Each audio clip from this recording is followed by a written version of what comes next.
first things first, I guess I read the first page of your bio, and you're talking about punk rock. Now, are Nirvana still a punk band? Well, I like biorhythm machines, and I put my hand in one, and it was a pretty punk readout. It cut my hand. He said, "Lord, you're so punk." Well, no, but I mean, does that term still apply to you guys, though? Or have you? So I don't think we've ever been labeled as punk rock in the first place. We just played in the underground circuit. We like punk rock more than any other style of music, so yeah, we're punk rock. Well, I think everybody was sort of into punk rock before the band really evolved anyway. We were a band. So it's definitely everyone was sort of bred on the punk thing.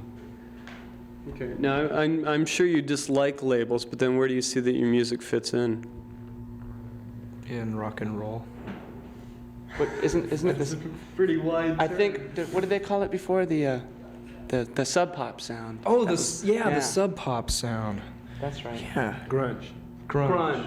Seattle. I can't decide. Seattle sub pop grunge. Okay, but see, the sub pop thing wouldn't apply anymore, though. Why not? There's still a label. You guys aren't on sub pop. Well, So We're DGC rock now. We're DGC hardcore.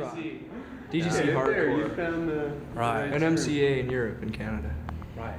We're MCA. we're MCA punk. here too. We're MCA. Yeah, we are. Okay, now again, like I realize you guys dislike the labels, but I mean it's still a case of No, we love DGC.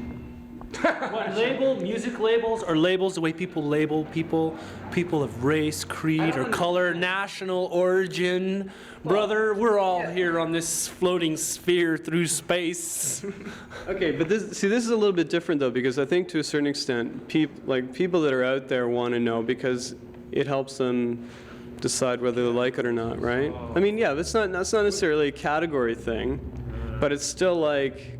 We like to say that we're the Black Sabbath molesting the Bay City Rollers, or the Knack, maybe. Okay, well that was something else. No one would like us at all. That would be something else I wanted to ask you guys about. Now, you mentioned the Knack and the Bay City Rollers. Are there aspects of those bands in your music, and where are they? Fashion-wise, it's Bay City Rollers all the way. Yeah. We don't have any plaid on now, but you just wait till we go on. There's going to be this inverted plaid cross. Just going to be with Ozzy Osbourne with a woody shag cut crucified on it. Okay, now were you guys fans of those bands? Seriously? No. Well, I like that. I was into. I despised the Bay City Rollers when I was 9. I mean, my sister liked them, but I didn't. I bought the Saturday Night single. But I like them now. I have all their albums. You like them now? Yeah. Okay, because I guess you guys also talked about how you're a pop band, and yet I wonder how many people would really describe you in that way.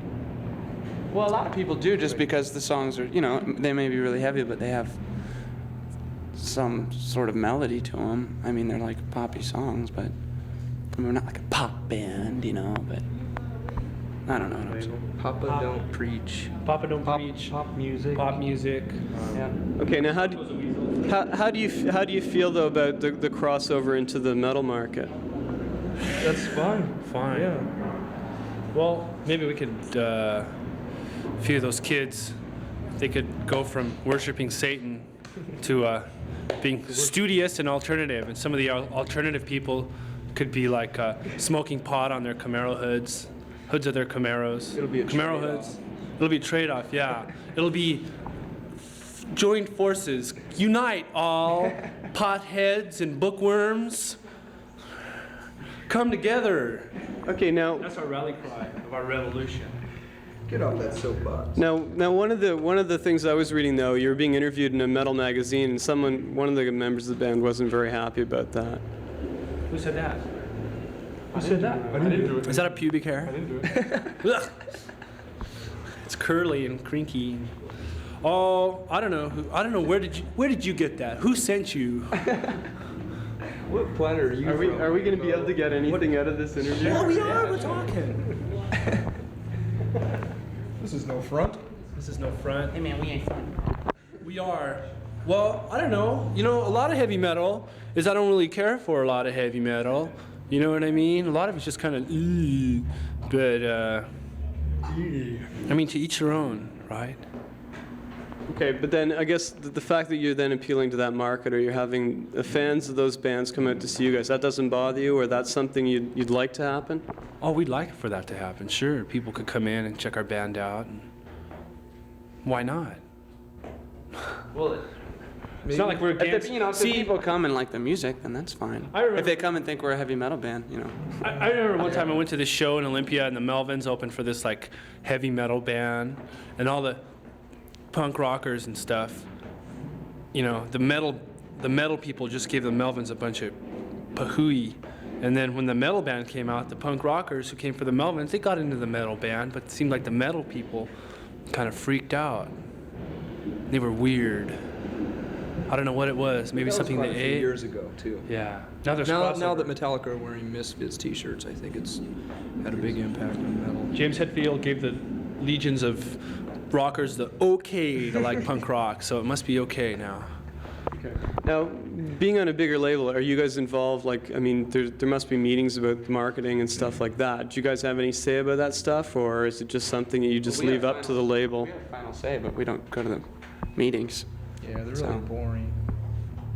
You can imagine it's like going back to school, Yeah, We I can't just- ever we pay sit that attention out. And those fluorescent lights hurt my eyes. So how have things changed for you guys now being on a bigger label? We get to be on Much Music. Yeah. You could have been on Much Music before if you had Really? shown up for the interview. We're never late now. We're always Yeah, on there you time. go. We're prompt. We got watches. We brought watches. We have tour managers now. We don't get up at 1 o'clock in the morning. Because last time we were here, we were like just us three, driving around. We get up whenever we wanted. Hey, man, that's a pretty long drive to Toronto. We better get going. Like, yeah, shut up. And then we're like, show up as if we're ready to go on. Okay, now you recorded your album with Butch Vig. Now, why did you choose him for the producer? Because we'd worked with him before, about a year ago. We attempted to record our album with him. It turned out really well, but we were in the middle of doing the sub-pop negotiations, trying to get out of that contract on DGC, so it just seemed like the best thing to do, to work with someone that's familiar with us still. You had done demos with a few other people, though, as well, hadn't you? We did the demos. That's what he's talking about Yeah, with those Butch. are the demos. That was I We were- attempted an album. we- No, but I thought there was other producers you guys had did a few demos We worked with Jack and Dino. That's about it. Nobody we talked else. to other producers, but we never did any demos with them. So And was there stuff you had heard by Butch before you'd worked with him that kind of decided it, or? Yeah, it sounded really good. There was like Laughing Hyenas and Killdozer, pretty crunchy, meaty stuff. And we thought, yeah, we'll try this guy out. So we did the demos, and then nothing came out of that. So we called him again, and he flew down to L.A., and we all flew to L.A. And we drove to L.A. Well, we drove to L.A., and he flew, and we made this record. It took us about a month, and Butch is really hands-on as a producer and engineer. He's just totally in it all the way. So he's so easygoing and stuff too. Now, the first one was recorded. The first one was recorded fairly quickly. Now, were there certain things you set out to do differently this time around, or? It was just an entirely different set of circumstances this time around. Entirely different set of circumstances. What did we set out to do different? I don't know. It just Well, it's a happened. different studio Yeah. and different producer and You know what we did? different Different state. We just did that whole major label go to Hollywood and record a record thing, but we didn't get stuck with some goofball producer. We got the producer we wanted, and we don't really have any regrets about how it turned out. We think it turned out great and what we did, but I think next time around we're kind of going to choose a different path because it's such a well-worn path. We're going to trot off the beaten track. What's the different path? Different path. Religion. No, we're going to record in a church. No, a different path. I don't know. I think we might record the next record as we go along, right? We might record it on a boom box. We might record the record like in an airplane bathroom because of the dynamic acoustics. Just depends, We did our go to Hollywood, just like I said. We did that go to Hollywood trip. Maybe we'll record in somewhere else. Maybe some natural. Oh, we're recording some Greek theater somewhere in Greece, like the Acropolis or something. Whoa. Okay, now the first one was done more or less as a live thing. So this time around, was it consciously like a studio effort and away from the live sound? No, I don't think the first album was live. I mean, we recorded it in the studio. You know, we did overdubs. We did record We did like basic No, tracks. we did. were We live. overdubbed all guitar and vocals and yeah, everything. Oh, I thought it was done pretty much No. one shot. It was done in like 4 days, or I don't even forget how many days. Under a week, 3, 4, 5 days, something like that. $600. You know what? When we were mixing it, we were really sick, and Kurt went down to the health department, and he got these codeine cough syrups, and we were just popping those, and we were just like in la la land. And then we were like hands-on producers, just cooking on this codeine joy juice. And I think it had a big effect on how that record turned out. That's the honest truth. Okay, now with the cover of the new record, is there a certain concept you guys are trying to put across with the cover? It's open for interpretation. You know, think about a baby swimming through water, dollar bill on a hook. You know, that's the fun part of it. Decipher. Maybe a person could find a new way of life.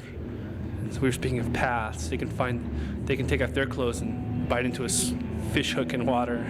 See how that feels. Well, I sort of thought it related to the band though, this is sort of your first jump in the water towards the huge bucks and all that. Right on. Now, see, okay, well, I never thought of that. Well, there you go. That works too. See, it's open for interpretation. And that's the whole idea? You guys don't like explaining anything to do with your music or to do with what you're doing. Just like Ricky Ricardo said, "Splain, Lucy, splain." Lucy never did. Ricky. No, okay. Now, why don't you like talking about it though? What's the problem with going on camera and just relating a little story to do with it?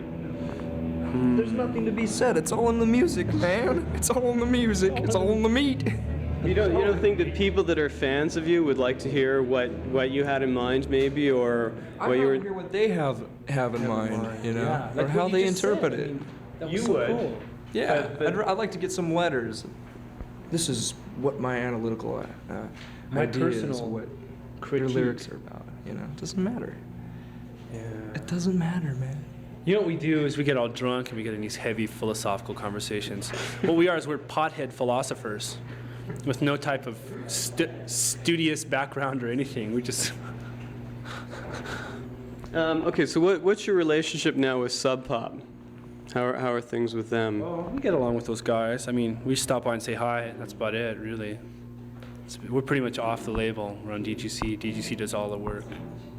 No, there was a Sub Pop logo though on the first single or whatever. Yeah, it's going to be on the record, too. It's a contractual obligation. Basically, that's it. Okay. Now, there was a little bit of bad blood at first though, wasn't there, when you guys were leaving? Yeah, it was. I think a lot of that was lack of communication and assumptions, but now we put all that behind us now and we just get along. There's just no reason to bear a grudge, right? Forgive and forget, huh, brother?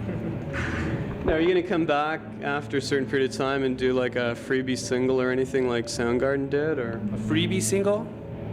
Just like my Uncle Jim said, nothing in this world is free. But, I don't know, we'll probably do something like that. It's always fun to release things. Maybe we'll just go and release something, you know. Maybe we'll record a record with people on work release. So, see, because if they want to get on work release, you have to have a job guarantee. So they'll get out of jail that way. So we'll just like guarantee them a job and they'll get out of jail. We're out to help our friends. Actually, scratched into the runoff grooves on the cat butt 12-inch was something about if the man from Geffen shows up, just shoot him in the head or something like that. Do you guys know anything about that? No? No? No, it was something I discovered just recently. I thought it was really ironic. First time we heard of it. So it's a Cat Butt single that came out a long time ago? 12-inch Sub Pop thing. It came out a long time ago. Yeah. Maybe they had a bad experience with somebody at Geffen. Well, I just wondered if Geffen had been sort of around trying to sign up other Sub Pop. Geffen tried to sign Catbutt, huh? Okay, so now we've just got a brand new video from you guys. And does somebody want to tell me about that, or you don't want to explain that? It's just there for everyone's own interpretation. Who'd you do the video with?